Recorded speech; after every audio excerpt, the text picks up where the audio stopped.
सुबह का धुंधला प्रकाश एक छोटे साधारण घर में फैल रहा है। प्रिया, एक दुबली पतली लड़की, फटे पुराने कपड़े पहने थकी हुई आंखों से काम कर रही है। वह फर्श पर झाड़ू लगा रही है। उसके चेहरे पर उदासी और लाचारी साफ दिख रही है।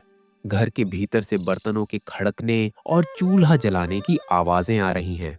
हर सुबह यही दिनचर्या। सूरज उगने से पहले उठो और रात ढलने तक काम करो।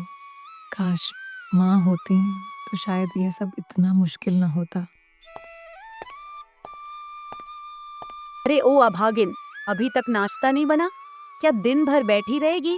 तेरी जैसी अनाथ लड़कियों को तो कोई काम भी नहीं देता, पर तेरे बाप ने तुझे सिर पर चढ़ा रखा है। हाँ माँ, पिताजी तो बस अपनी पहली बेटी प्रिया को ही देखते हैं। हमें तो जैसे देखते ही नहीं। और महारानी, नाश्ता कब तक बन जाएगा? नाश्ता बन रहा है माँ जी, बस थोड़ी देर और। थोड़ी देर? तेरी थोड़ी देर में तो सूरज सिर पर आ जाएगा। जा, पहले नदी से पानी भर कर ला। ये घड़ा खाली है। और हाँ, आज कपड़े भी धो लेना। और हाँ, आज कुएं से पानी नहीं लाना, नदी का पानी लाना। जाना कहीं ऐसा ना हो कि पिताजी आ जाए और देखें कि तूने कोई काम नहीं किया। फिर तो सारी डांट हमें ही पड़ेगी। प्रिया का जीवन एक अंतहीन संघर्ष था। माँ के जाने के बाद सौतेली माँ और बहन ने उसका जीवन नर्क बना दिया था। उसके पिता दूर प्रदेश में काम करते थे और उनकी अनुपस्थिति में प्रिया का हर दिन एक नई परीक्षा होता था।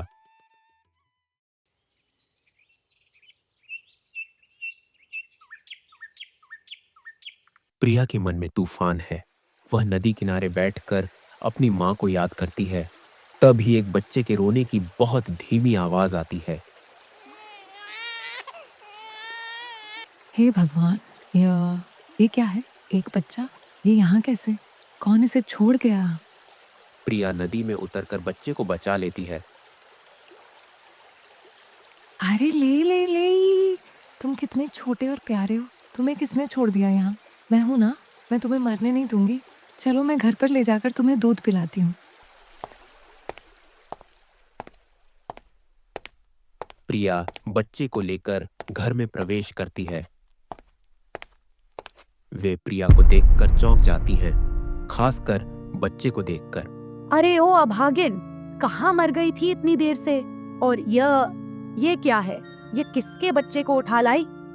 हाँ माँ, लगता है हमारी प्रिया किसी नए खेल में लग गई है। माँ जी, ये बच्चा मुझे नदी में मिला। ये बह रहा था, कोई इसे छोड़ गया था। नदी में मिला? झूठ झूठ बोलती है अभागिन। कहाँ मुंह काला करवा लिया तूने? यह बच्चा तेरा ही है। तूने हमारे कुल का नाम मिट्टी में मिला दिया। हाँ माँ, ये तो पहले से ही ऐसी थी। अब तो इसने हद ही कर दी। बिन ब्याही माँ बन गई। अब तो गांव में हमारा जीना मुश्किल हो जाएगा। नहीं माँ जी, मैं सच कह रही हूँ। मुझे यह बच्चा नदी में मिला। मुझे नहीं पता ये किसका है। मैं निर्दोष हूँ। निर्दोष? तेरे जैसे लोग ऐसे ही बोलते हैं। निकल यहाँ से। यह बच्चा लेकर मेरे घर से निकल। प्रिया रोती रही, खुद को निर्दोष साबित करने की कोशिश करती रही, पर कोई उसकी नहीं सुनता। कांता और मीना के आरोप उसके कानों में तीर की तरह चुभ रहे थे। वह बेबस थी, अकेली थी, और अब उसके पास एक नन्ही जान की जिम्मेदारी भी थी जिसे वह किसी भी कीमत पर बचाना चाहती थी। तभी उसके पिता भी शहर से आ जाते हैं। अरे कोई है घर पर? मैं आ गया। पिताजी, आप आ गए। मेरी बेटी, कैसी है तू? अरे स्वामी, आप आ गए। देखिए इस अभागिन ने क्या कर दिया। इसने हमारे कुल का नाम डुबो दिया। ये एक नाजायज बच्चे को ले आई है। कहती है नदी में मिला, पर कौन मानेगा। गांव में हमारी नाक कट गई है। हाँ पिताजी, यह तो पहले से ही ऐसी थी। अब तो इसने हद ही कर दी। बिन ब्याही माँ बन गई। ये सब क्या है? ये बच्चा किसका है प्रिया? पिताजी, मैं सच कह रही हूँ। मुझे यह बच्चा नदी में मिला। ये बह रहा था, मैंने इसे बचाया। स्वामी, यह झूठ बोल रही है। यह तो अपनी गलती छिपा रही है। गांव भर में बातें हो रही हैं। लोग हमें ताने मार रहे हैं। आप इसकी बातों में मत आइए। प्रिया, क्या यह सच है? नहीं नहीं, मेरी बेटी ऐसा नहीं कर सकती। मेरा तो सिर घूम रहा है। पिताजी, आप भी मुझ पर विश्वास नहीं करेंगे? मैं आपकी बेटी हूँ। मैंने कभी आपका सिर नहीं झुकाया। आप ही मेरे अकेले सहारा हैं। अगर आपने भी मुझ पर विश्वास नहीं किया तो मैं कहाँ जाऊंगी? सुरेश को कुछ समझ नहीं आ रहा था। वह एक तरफ अपनी बेटी पर विश्वास करना चाहते थे, पर दूसरी तरफ कांता के लगातार आरोप, मीना का समर्थन और सामाजिक बदनामी का डर उन्हें भ्रमित कर रहा था। गांव में हो हल्ला शुरू हो जाता है। गांव के लोग इकट्ठा हैं, फुसफुसा रहे हैं, प्रिया की ओर उंगलियां उठा रहे हैं। सुना है सुरेश की बेटी ने तो हद ही कर दी, बिन ब्याही माँ बन गई कुलच्छनी। उसकी वजह से आज हमारी बेटियों पर भी सवाल उठेंगे। अरे सुरेश तो कितना सीधा आदमी है, उसकी बेटी ऐसी निकली, उम्मीद नहीं थी। सुरेश, ये क्या सुन रहे हैं हम? तुम्हारी बेटी ने हमारे गांव का नाम डुबो दिया। ऐसी अभागिन को अपने घर में क्यों रखा है? इसको अभी गांव से निकालो। शर्म नहीं आती प्रिया तुम्हें? एक बिन ब्याही माँ बन गई। ये बच्चा किसका है? मैं सच कह रही हूँ गांव वालों, मैं निर्दोष हूँ। मुझे ये बच्चा नदी में मिला। अरे भाई साहब, हम खुद परेशान हैं, ये हमारी सुनती ही नहीं। प्रिया समाज के इस कठोर व्यवहार से टूट जाती है। कोई उसकी बात सुनने को तैयार नहीं है। सुरेश भी गांव वालों के दबाव में आ जाते हैं और अपनी बेटी का साथ नहीं दे पाते। उनकी आंखों में लाचारी है, पर वे समाज के सामने खड़े होने की हिम्मत नहीं जुटा पाते। प्रिया को एहसास होता है कि इस गांव में अब उसके लिए कोई जगह नहीं है।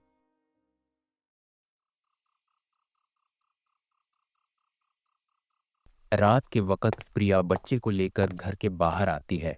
मेरा लाल, मेरा बच्चा, अब कोई तुम्हें ताना नहीं मारेगा, कोई तुम्हें अभागी नहीं कहेगा।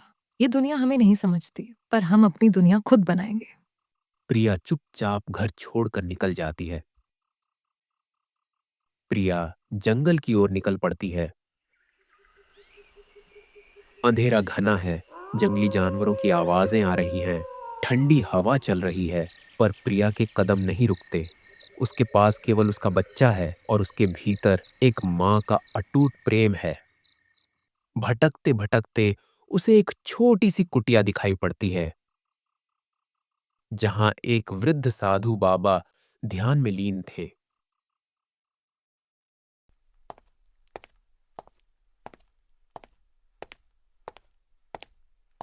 बाबा, मेरा नाम प्रिया है। क्या मैं आज रात आपकी कुटिया में इस बच्चे के साथ रुक सकती हूँ? हमें आश्रय चाहिए। बिल्कुल बेटी, मैं कौन होता हूं मना करने वाला? जो होता है सब शिव शंभू की कृपा से होता है। बाबा, लोग कहते हैं ये बच्चा मेरा है, पर मैं निर्दोष हूँ। आप तो अंतर्यामी हैं। क्या आप मुझे अपनी शक्तियों से देखकर बताएंगे कि ये किसका बच्चा है, ताकि मैं उसे ये बच्चा लौटा सकूं? बेटा, यह बच्चा तुम्हें ऊपर वाले के आदेश से मिला है। इसका ख्याल तुम ही रख सकती हो। यह तुम्हारी किस्मत बदल देगा। आज से तुम इसी कुटिया में रहकर अपना जीवन यापन करो।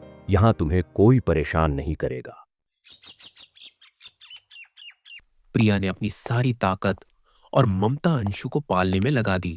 वह दिन भर जंगल से फल फूल इकट्ठा करती, सूखी लकड़ियां बीनती और कभी-कभी गांव के किनारे जाकर थोड़ा बहुत काम कराती, ताकि अंशु को भरपेट भोजन मिल सके। अंशु जंगल के खुले वातावरण में बड़ा हो रहा था।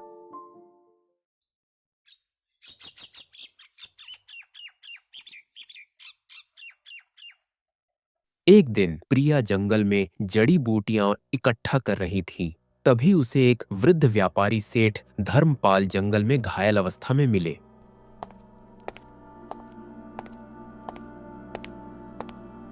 प्रिया उन्हें देखती है, पहले हिचकिचाती है, फिर मदद करने का फैसला करती है। वह उन्हें उठाकर अपनी कुटिया में ले आती है।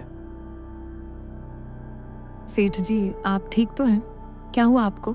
बेटी, मेरा घोड़ा रास्ता भटक गया और मैं गिरकर घायल हो गया। चिंता मत कीजिए सेठ जी, मैं आपकी मदद करती हूँ। प्रिया ने कई दिनों तक सेठ धर्मपाल की निस्वार्थ सेवा की। सेठ धर्मपाल प्रिया की ईमानदारी, दयालुता और मेहनत से बहुत प्रभावित हुए। उन्होंने प्रिया की पूरी कहानी सुनी। बेटी, तुम्हारी जैसी निस्वार्थ सेवा मैंने आज तक नहीं देखी। इस जंगल में जहां लोग अपने स्वार्थ के लिए कुछ भी कर सकते हैं, तुमने एक अजनबी की जान बचाई। मुझे तुम्हारी कहानी पता चली है। साधु बाबा ने मुझे सब बताया कि तुम्हें कैसे बदनाम किया गया। मुझे तुम जैसी ईमानदार और मेहनती व्यक्ति की जरूरत है।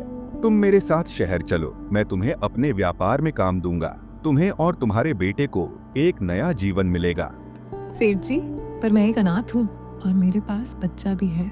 मुझे पता है बेटी, मुझे सब पता है, पर मुझे तुम्हारे चरित्र पर पूरा भरोसा है। तुम्हारी ईमानदारी और मेहनत ही तुम्हारी सबसे बड़ी पूंजी है। आओ मेरे साथ चलो। बाबा, क्या मैं इनके साथ जाऊं? बिल्कुल बेटी, जाओ और एक नई शुरुआत करो। तुम्हें तुम्हारी किस्मत बुला रही है। यह तुम्हारे और अंशु के भविष्य के लिए अच्छा है। प्रिया ने सेठ धर्मपाल के प्रस्ताव को स्वीकार कर लिया। यह उसके और अंशु के जीवन में एक नया मोड़ था। वे शहर चले गए।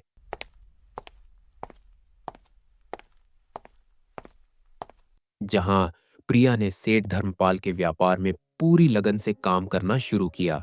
सेठ धर्मपाल ने उसे हर बारीकी सिखाई।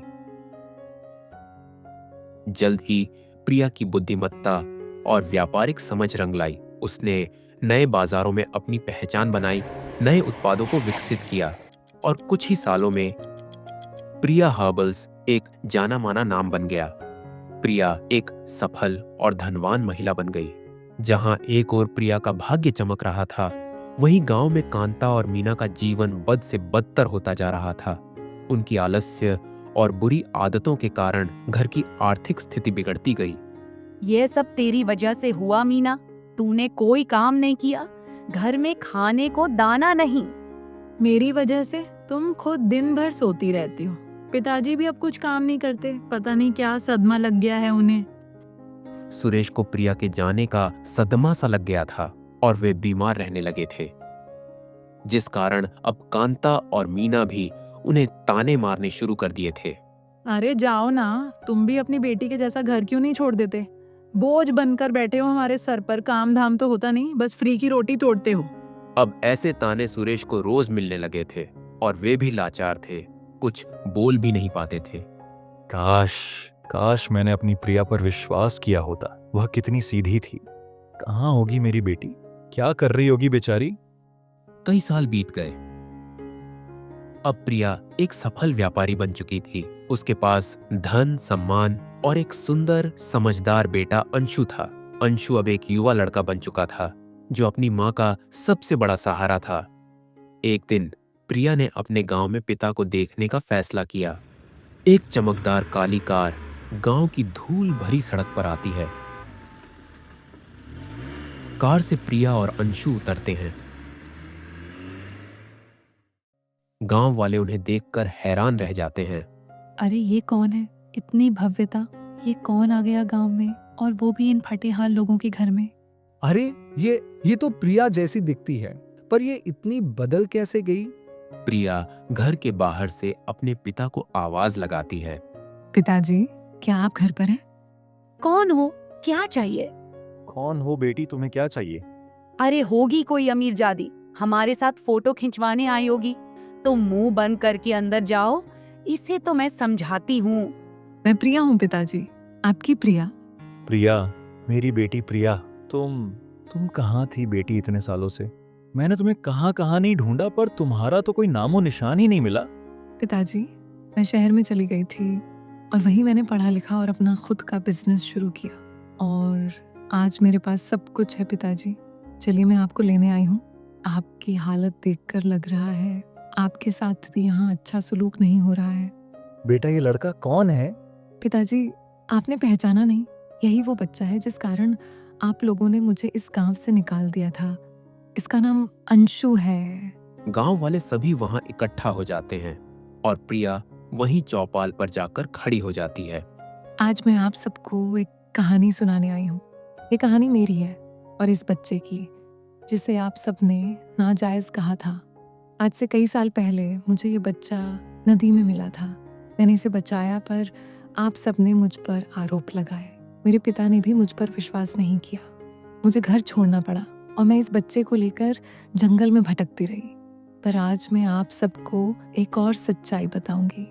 इस बच्चे का पिता कौन है, ये जानने का हक आप सबको है। रमेश काका, तुम यहाँ आओ। मैं क्यों? क्योंकि यह बच्चा तुम्हारा है रमेश काका। कुछ साल पहले तुम्हारी पत्नी ने तुम्हें छोड़कर किसी और से शादी कर ली थी। तुम गुस्से में थे और तुमने इस नवजात शिशु को, जो तुम्हारी पत्नी ने तुम्हें सौंपा था, नदी में फेंक दिया था। मैंने तुम्हें नदी किनारे देखा था, पर तब मैं इतनी डरी हुई थी कि कुछ कह नहीं पाई। बाद में जब तुम सबने मुझ पर आरोप लगाए तो मैं बेबस थी। रमेश का चेहरा शर्म और भय से लाल हो जाता है, क्योंकि उसका झूठ सबके सामने आ चुका था। और फिर पुलिस आकर रमेश को पकड़ ले जाती है। प्रिया मेरी बेटी, मुझे माफ कर दे। मैंने तुझ पर विश्वास नहीं किया। मैं कितना बड़ा पापी हूँ। पिताजी, ऐसा मत बोलिए। आप भी तो परिस्थितियों के शिकार थे।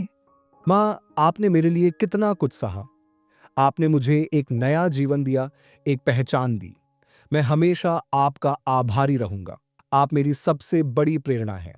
मेरा लाल, तुम ही मेरी सबसे बड़ी दौलत हो। तुम्हारा प्यार ही मेरी सबसे बड़ी सफलता है। बेटा, जीवन में कितनी भी मुश्किलें आए, कितना भी अंधेरा हो, अगर मन में सच्चाई और प्यार हो तो हर तूफान से लड़ा जा सकता है। एक माँ का प्यार ही सबसे बड़ी शक्ति है।